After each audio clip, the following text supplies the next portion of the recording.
Welcome students to the third part of chapter number 5, the Constitution of India.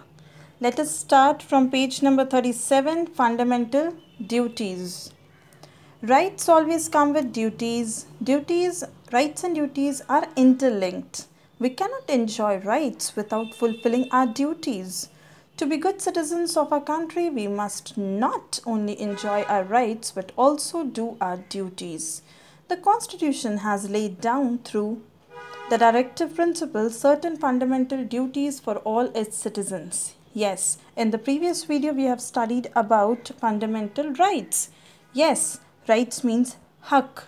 There are many rights that the Constitution of India provides us. But in return, there are certain duties that we need to follow or we need to perform for the betterment of our country, and it is our responsibility as we are a very good citizen of our nation, right?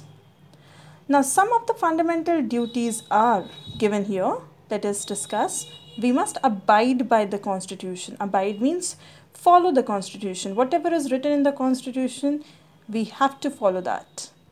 We need to respect our national flag and our national anthem.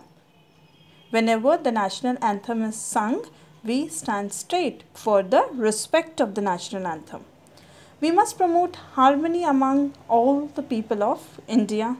We need to live together with love and care. We must value and preserve our rich heritage. Like we have discussed earlier in one of the points, that we need to preserve our historical monuments and we need to preserve our past. We must protect and improve our natural environment. Okay, we have to work for the environment. We must safeguard public property, like when you travel in planes or trains, those are public properties, right? So you need to safeguard it, you need to protect it, do not spoil it. Next, basic features of the democratic form of government. Now, as we know that our country is a democratic republic, all the ministers, prime minister and the president are elected by the citizens of this country. So, there are some organs of the government. Organs means there are certain parts of the government that help the government to work nicely. The three organs of the government are the executive, legislature and the judiciary. Now, these organs derive their power from the Constitution. Yes, whatever they do, everything is present, everything is written in the Constitution. They don't do anything with their own choice. However, the Constitution has provided for separation of powers. Separation of powers means executive have their own powers, legislature department has their own powers and judiciary has separate powers. Everything is mentioned in the Constitution. Come to page number 38 now. The first one, executive. The president, the prime minister, the council of ministers form the executive branch of the government. All these, the people belonging to the ministry, the president, the prime minister and council of ministers, they belong to the executive department. Legislature, India has a bicameral legislature. Okay, bicameral legislature means whenever we try to make certain law or policy, there are two houses in our country that need to approve that law before it comes into being, before that law is announced or they are followed by the people of the nation. This means that there are two houses of parliament at the center. Yes, I told you there are two houses. The first one is the Rajya Sabha, or the other name for Rajya Sabha is the Council of States. The second one is the Lok Sabha, or the other name for Lok Sabha is the House of People. Whenever we wish to make a new law or we wish to change an old law, that proposal, that idea has to be approved by both the houses before finalization. Judiciary. India has an independent judiciary. The judiciary acts as a guardian of the rights and liberties of the citizens.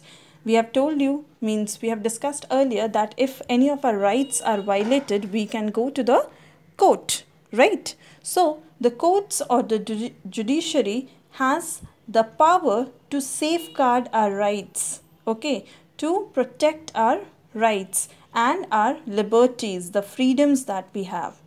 The highest court of law in India is the Supreme Court, and where is it? It is there in Delhi.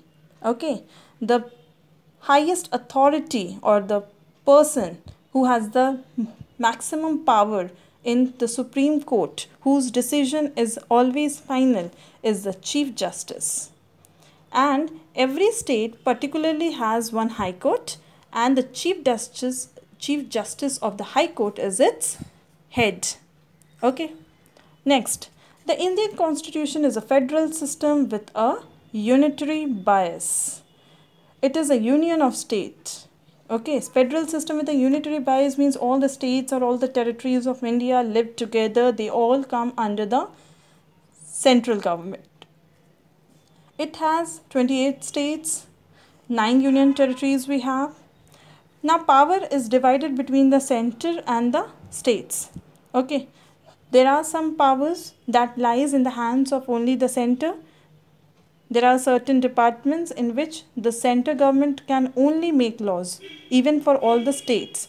And there are a few departments, a few areas where the state government can also make laws for the particular state. However, during emergency means like riots, danga, okay, or floods, or any kind of or terrorist attack, okay, in any kind of emergency, the powers go in the hands of the center government. The government at the center, which is located in Delhi, is known as the union government. Okay, the center government is also known as the union government. Thus, the Constitution lays down the rules and the government executes it. The Constitution is a book of laws, okay, the book of rules, and the government is responsible to execute it. Execute means to see to it that the people of India are following it. As citizens of India, it is our moral obligation to fulfill our duties towards the other citizens and towards our country. It is our responsibility, being a good citizen of our nation, that we have to follow all the duties stated in the Constitution of India, duties towards the other citizens and duties towards our country. We need to follow them all. So, watch all the 3 videos for this chapter.